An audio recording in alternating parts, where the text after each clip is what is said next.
hoje a gente vai falar sobre o tema mais comentado do momento.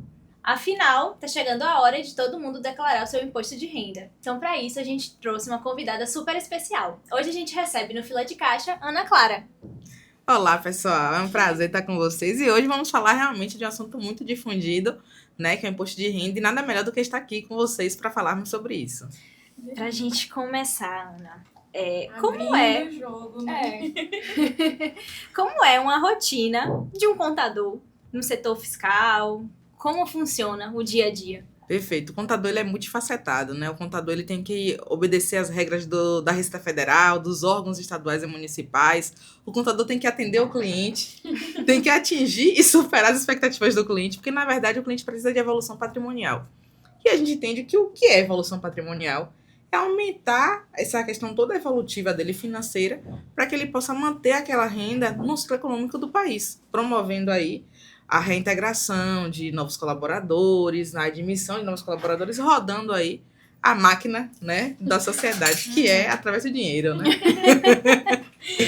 E assim, Ana, a gente tá esse momento, né, que é quando todo mundo tá se declarando aí pra Receita Federal. E aí a gente podia... Eu quero saber, qual é a pergunta que você fala assim, meu Deus, eu tenho que responder isso de novo, que o pessoal faz com muita frequência pra você, assim, que você já sabe de cor e salteado. Eu preciso declarar imposto de renda. Todo mundo declara, né? Todo mundo que declara, todo mundo sempre pergunta, será que eu preciso declarar imposto de renda? Mas, de fato, eu digo que o imposto de renda tá aí hoje, para todo mundo poder declarar.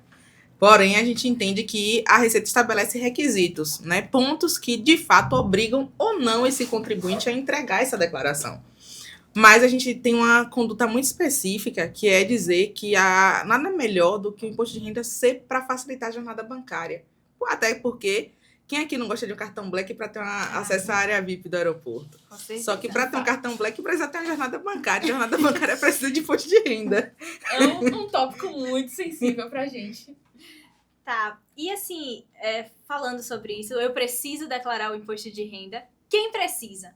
Teve alguma mudança de regra agora em 2025? Alguma coisa que modificou? Quem é que de fato precisa declarar? Perfeito. A gente tem hoje algumas mudanças, né? Todo ano, na verdade, a Receita muda aí um pouco a questão dos rendimentos tributáveis. Mas o que são os rendimentos tributáveis? São todas as rendas oferidas pela pessoa física pelo CNPJ de terceiros. Então, você lá trabalha para uma empresa e você recebeu uma média de aproximadamente R$ 2.824 por mês, né? Você precisa declarar. Esse valor totaliza aí R$ 33.888 por ano. E esse é um dos requisitos. Além disso, quem teve aí bens acima de R$ 800 mil, quem teve atividade rural acima de 169 mil por ano, precisa também declarar. Mas deixo muito claro que todo contribuinte que tiver o interesse em ter jornada bancária, embora não tenha esses requisitos alcançados, é necessário declarar para poder se pontuar em relação a isso. Quando a pessoa tem, assim, movimentações externas, não só o serviço ali, a carteira assinada, mas ela tem, por exemplo, serviços de um bico, outra coisa ali, outra coisa aqui. Trabalho informal, né? E aí, como é que ela faz? Como é que vai fluir a partir daí? Perfeito. O ideal é que a pessoa declare tudo o que entrou na conta, até porque a Receita Federal hoje tem acesso pelo Bacen a todas as movimentações que coexistem aí nos bancos registrados. Então, o objetivo é declarar, sim, todos os recebimentos. A gente entende que pagar imposto não é ruim, a partir do momento que a gente entende a ótica do motivo pelo qual o imposto está sendo pago. Então, qual benefício você vai ter a partir da construção desse imposto? Aí, nada melhor do que contratar um contador que crie um planejamento tributário em cima disso, que crie uma estratégia assertiva para que o imposto que você está pagando lhe traga um benefício. Seja um relacionamento com o banco, seja uma redução de juros no empréstimo que você quer pegar na pessoa física, seja um cartão com mais benefícios, diferentemente de outros cartões de crédito. Então, a partir do momento que você entende, que você declara aquele valor, é a partir do momento que você precisa compreender o que você quer conseguir com isso. A gente entende hoje que para um financiamento de uma casa precisa de imposto de renda. Sim. Para comprar um carro, precisa, se você for entrar num consórcio, vai lhe solicitar. Então, nada melhor do que você ter um profissional especializado para se preparar melhor, porque senão vai ter gente pagando imposto sem ter o benefício dele. E aí, é onde mora o X da questão, porque quando você for descobrir isso, você vai falar, poxa, perdi tanta oportunidade e poderia não Não perdê-las. perder. Sim. A gente ouve muito falar sobre isenção, sobre restituição do imposto de renda. Eu queria entender um pouquinho mais sobre isso, porque eu acredito que a gente ouve esses termos e muita gente nem sabe de fato o que é cada coisa. Como é que funciona essa parte? Perfeito. Quando a gente fala de isenção, né, não necessariamente é sobre o contribuinte não ter a obrigação de declarar, mas é sobre ele ter ali uma obrigação e não ter um imposto a pagar. Porque não é todo mundo que faz a declaração de imposto de renda de pessoa física que dá um imposto a pagar. Muitas vezes dá um imposto a restituir. Uhum. E aí, Ana, qual a diferença entre uma declaração isenta e uma declaração que teve imposto a pagar ou uma declaração que teve imposto a restituir? A declaração isenta é, se ele oferiu menos que R$ 33.888 ou até mais, mas não teve a questão do imposto a pagar, ele vai estar isento. Uhum. A questão da pessoa que fez e deu imposto a restituir porque ela colocou despesas médicas, porque ela colocou custos educacionais e etc., é porque a Receita entendeu que a partir do momento que ela colocou um valor a pagar lá, né, do que ele recebeu da pessoa jurídica e teve ali uma despesa maior, a Receita entende que tem que restituir a ela pelos custos que ela teve. Então a Receita vai lá e disponibiliza um percentual de acordo com isso, que vai variar se a declaração for completa, se a declaração for simplificada e de acordo com o que a pessoa recebeu no ano. Entendi. Então, basicamente, todo mundo sempre quer restituir, né? Restituir. Ah, eu quero restituir. Mas a maior parte dos casos que tem restituição são casos que são profissionais que trabalharam em empresas que tiveram imposto retido na fonte porque passaram desse valor. Então, elas já pagaram ao governo durante o ano e aí o governo gera uma forma de restituir. Vai acontecer isso com empregados, vai acontecer isso com profissionais que também são contratados pelo governo, né, os concursados, e que tem na sua maior parte aí um valor muito alto que fica preso. Então a pessoa tem lá um salário de R$7.000 e recebe líquido 5.000 e pouco. Parte desse valor por mês é entregue aí ao fisco. Então o fisco cria uma forma de devolver no momento da declaração de imposto de renda. Saindo um pouquinho, assim, do nosso roteiro, porque me veio uma dúvida. Em caso, assim, de uma herança, né? A pessoa não recebe esse valor necessário para ter a obrigação de declarar o imposto de renda. Mas recebeu uma herança de um tio muito distante que ele não sabia que tinha. Como é que fica essa questão de imposto? Porque, querendo ou não, a gente se paga um imposto sobre a herança. Esse bem que você recebeu precisa entrar no seu imposto de renda? Como é que fica isso? Perfeito. Diante da legislação, dentro da obrigatoriedade do que o fisco exige, os bens só precisam ser declarados a partir de R$800.000. Bens inferiores a esse valor não precisam. Porém, receber a herança é bacana porque você vai vender aquele bem lá na frente. Sim. Esse bem vai ter uma evolução patrimonial. Porque a gente entende que compra-se um imóvel hoje, o imóvel está no valor de 100 mil. Amanhã aparece alguma coisa que vai valorizar esse imóvel. Aí você não declara. Quando você vende, aí você pega um bem de 100 mil e vende por 1 milhão. Aí você tem que pagar o imposto do ganho de capital sobre esse bem. Nossa, é muito imposto, né? Tipo, que você fica... Então, é uma loucura. Então, assim, eu sempre aconselho a declarar, a colocar lá o valor, tudo certinho, para não ter problema lá na frente. E querendo ou não, quando a gente declara, a gente cria uma rotina anual de sempre fazer isso, né? Então vai chegar um momento que você vai precisar declarar. Sim. Então é melhor você estar fazendo desde cedo, porque querendo ou não, tudo já tá ali, já tá mais encaminhado. E é isso que acontece, né? Tipo, a gente não precisa declarar não, vai passar despercebido. E aí, como é que a Receita Federal hoje fiscaliza esses dados dessas pessoas? Da gente. Perfeito. Cruza esses dados. Perfeito. Hoje a Receita Federal tem afunilado muito a tecnologia. A tecnologia que está por trás da Receita Federal é uma tecnologia chamada SERPRO, né? E essa tecnologia tem cada vez mais feito cruzamento de dados, né? Então, como eu falei com vocês, os bancos, eles declaram o que passou nas contas. A partir do momento que os bancos declaram para a Receita tem acesso ao que você investiu enquanto investidor, você colocou ali, né? Então, assim, a Receita tem isso. As empresas que os contribuintes trabalham também oferecem uma declaração para a Receita Federal chamada DIF, colocando quanto foi pago a você enquanto contribuinte. Então, quando você declara imposto de renda, você não está dizendo para a Receita uma coisa que ela não sabe, você está afirmando uma informação que ela já recebeu. Tem muita gente que tenta burlar isso, né? Recebendo por fora da carteira. Mas, querendo ou não, tem a movimentação bancária. Perfeito. Hoje em dia não tem mais como você ficar assim, não, eu tô deixando passar, eles nem vão perceber, não tem mais o que fazer, tá Isso tudo mesmo. sendo muito bem fiscalizado, né? Perfeito. O governo entendeu que mão de obra não tem expansão. Então, a melhor forma de se detectar algo através da tecnologia. A tecnologia consegue alcançar o que os braços não alcançam. Conseguem, com certeza. Então tem até um ditado, né? Os auditores só estão querendo olhar aí as grandes fortunas. Né? Hoje as tecnologias da Receita Federal são muito fortes a ponto de verificarem centavos de diferença. Meu Deus.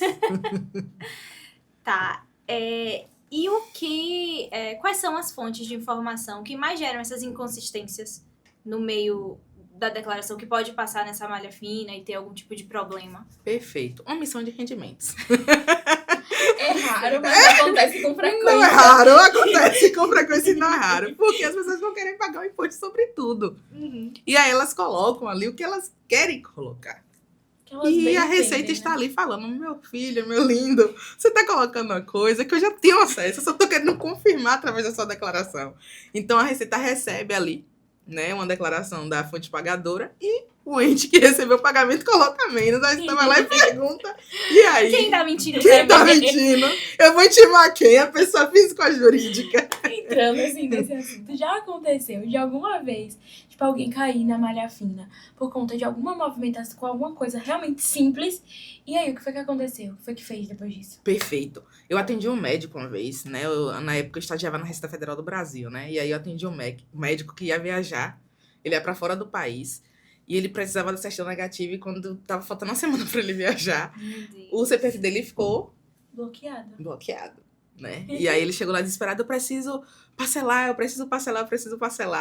E aí, de fato, quando eu fui olhar a fundo, era omissão de rendimento, né? Ele dava vários plantões, não tinha uma assistência contabilista muito adequada para acompanhar esses plantões, e aí declararam uma parte de plantões e outros ficaram sem declarar. Ele recebeu um termo de intimação, não viu esse termo de intimação, o contador também não acompanhou. Quando o termo de intimação ele é recebido e a pessoa não abre um processo de impugnação, que é um recurso, né, para ter aquela questão verificada, aquele débito ele vira um débito, literalmente. Não é resolvido na instância da Receita Federal, vai para a PGFN, que é outra instância. Não resolvendo na PGFN, desce para a Proteste e vai para a SPC Serasa, é onde o nome do cliente fica sujo. Então, então, assim, ter esse acompanhamento é muito importante, porque vai evitar você de ter total descontrole. Então, assim, é importante acompanhar, é importante ter um contador, um profissional que faça essa verificação. Porque se você foi obrigado a declarar e não declarou, vai pagar uma multa, quando declarar, de R$ 165,74, né? Ana, mas eu declarei um valor maior, né? A 165,74 é até uma média. Passou da média, pode ser até 20% do valor devido do imposto a pagar. Então, a tendência é aumentar. Quando vai para a esfera da PGFN, chega até 225% de multa e juros. Nossa, realmente, né? Então, é muita coisa. E, assim, quais são os rendimentos que são realmente considerados tributáveis e o que são isentos? Porque acaba que a gente fica meio perdido ao longo desse processo, né? Perfeito. Rendimentos tributáveis são rendimentos que as empresas ali declaram através da DIF, né? Sim. Que é feita no período de fevereiro. Foi extinta agora, né? E que, né, esperamos que sim, porque já havia sido comunicado ano passado que esse ano não teria e tivemos, né, a DIF. Pegou de surpresa, mas a gente imagina que, de fato, tem essa mudança. E, através da DIF, são colocados os rendimentos tributáveis. O que são os rendimentos tributáveis? Rendimentos que vêm através de pagamentos de CNPJ. Né? Então, aquela pessoa recebeu aquele valor, né? Teve aquilo no contra-cheque ali todo mês, teve direito a 13º, férias, contribuição previdenciária, imposto de renda retido na fonte. Todas essas informações vêm na forma de rendimentos que são disponibilizados pela empresa e são tributáveis. E rendimentos isentos são rendimentos que já foram tributados. O que é um exemplo disso? Uma distribuição de lucros. Eu tenho um CNPJ e eu recebo distribuição de lucros da minha empresa pelo meu CNPJ, até porque empresas são feitas para lucrarem. Sim. Só que eu já pago imposto pela pessoa jurídica. Sim. E no Brasil a gente não pode ter bitributação, a gente não pode tributar 2 vezes a mesma coisa. Então o que a Receita faz? A Receita permite que você coloque que enquanto pessoa física e sócia, você tenha recebido aquela distribuição de lucros pela pessoa jurídica, sem colocar de novo o imposto, já que teve uma alíquota lá na pessoa jurídica. Seria o Prolabore. Seria a distribuição de lucros. O Prolabore é um rendimento tributável. E existe essa diferença entre Prolabore e distribuição de lucros, né? Então, Prolabore é um salário por você, enquanto sócio, exercer uma função na sua empresa, e distribuição de lucros porque você tem um percentual que é recebido do lucro do negócio. Massa. Ah, é minha vez. Eu fiquei tão... Tá na onda, ficou assim. Eu tô... Acho que vai pra contabilidade, viu? Ela abriu olha ali. Então, e quais são os principais tipos de deduções legais que a gente pode ter dentro desse, ao longo desse mais parte do processo aí? Perfeito. As deduções legais nada mais são do que despesas que você teve no ano anterior. Claro que despesas aceitáveis pela Receita Federal e que Sim. podem ser abatidas do valor do imposto a pagar. Quais são elas? Despesas com planos de saúde, despesas com instrução, que é a universidade, despesas com terapia, despesas com dentistas. Então, a Receita disponibiliza uma lista Série de... de deduções que podem É acontecer meio para que que você reduza no caso, débitos pré-determinados pela Receita, Ah. das classes que podem ter ali aquelas deduções. Entendi. Mas é muito bacana, porque é uma Uhum. forma, de fato, se seu imposto deu muito alto, é uma forma de você ir lá e reduzi-los, né? Então, é bem bacana e tem vários. Se você... Essa é a importância também de sempre pegar nota do serviço que Perfeito. você perfeito. recebe, né? Porque às vezes Exatamente. você vai no dentista. Quem vai pedir uma nota para um dentista, sabe? Realmente. E tem gente que tem plano de saúde, mas faz muitos procedimentos extra plano de saúde. Uhum. Esses também podem ser declarados, Entendi. né? Então, é só pegar ali o recibo, a nota fiscal, né? Pedir e declarar que vai abater sim no imposto de renda. Para fins de imposto mesmo dessa declaração, só serve notas e cupons ou um recibo à mão também tem algum tipo de valor? O ideal é que você faça através da nota fiscal, mas recibos também são válidos, né? O que acontecia antigamente era o contribuinte declarava através do recibo, mas quem prestou o serviço não emitia nota fiscal. Então dava problema, mas isso dá problema não para o contribuinte, e sim para o PJ. Entendi. Bom. E assim, o que acontece com quem não entrega o imposto na data certa? Passa do prazo, ou esquece, ou decide não entregar?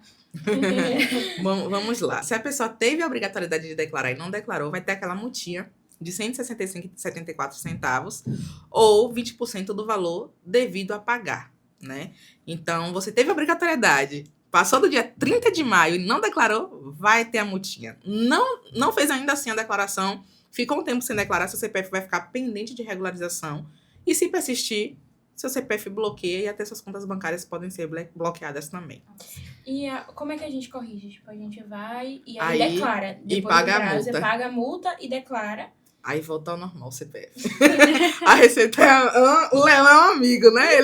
Ele lhe ameaça Então, gente. e depois ele lhe abraça e fala: Tão recebi meu humano. dinheiro. O dinheiro é o alimento, entendeu? A multa é o alimento do Leão. E em qual momento chega a Polícia Federal na sua porta e dá Toque, toque? Pelo imposto de renda, não. Não? Não. Hoje a Receita Federal só bate na porta quando é considerado crime tributário, né? Quando se detectou aí lavagem de dinheiro, quando se detectou redução de imposto através da evasão fiscal e não da elisão fiscal. A evasão fiscal são formas de reduzir o imposto de forma ilegal e a elisão fiscal são formas de reduzir o imposto da maneira legal. Pareceu que eu tava na faculdade agora. Lembrei do professor falando agora, né? Ela é tão didática. Então, basicamente, é isso aí. A Polícia Federal não vai bater na porta pelo imposto de renda de pessoa física. Mas de jurídica possa ser que aconteça. Sim. E o contador é corresponsável ainda. Então o Nossa, contador vai junto. Realmente, de fato. E assim, você já deu várias dicas aí de quais documentos a gente deve guardar, realmente as informações que a gente deve reter para que a gente possa se declarar da melhor forma possível. Mas assim, quais são os documentos assim essenciais que a gente não pode deixar passar despercebido nesse processo? Perfeito. Informes de rendimentos, né? Extratos bancários, investimentos em criptomoedas, qualquer valor que tenha sido investido em criptomoedas precisam ser declarados. R$1 tem que declarar, né? Documento de dependente se tiver, porque o fato de você colocar dependente tem dedução sobre o dependente e você também pode alocar as despesas dos seus dependentes para reduzir o imposto, né? Além disso, se você aderiu a algum automóvel ou imóvel, é importante porque a gente coloca lá na base de bens e direitos, então isso vai evoluir seu patrimônio e vai ser bacana para bancos.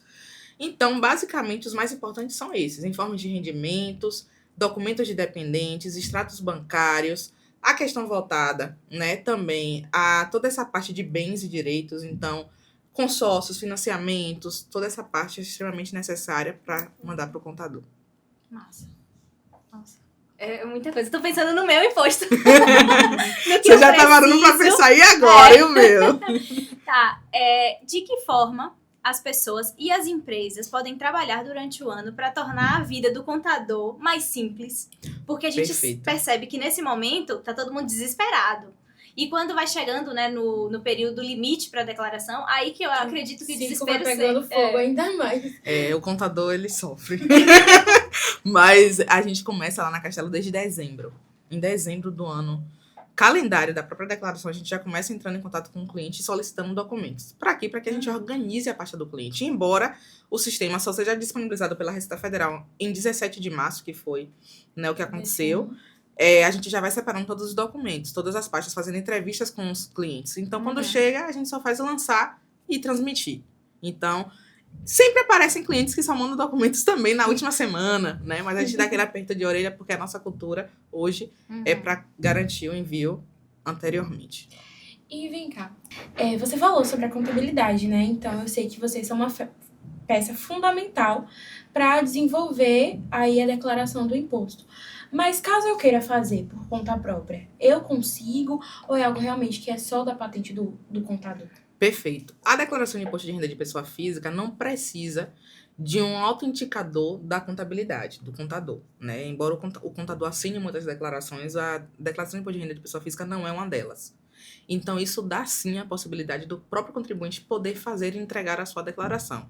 Mas eu costumo dizer que cada um estudou para uma área. Então, né, a gente vê muita gente que faz e erra o imposto de renda. Isso, o que é errar o imposto de renda? É receber uma malha fiscal depois. E quem vai resolver o contador? O contador cobra mais caro para resolver a malha do que para fazer o imposto de renda.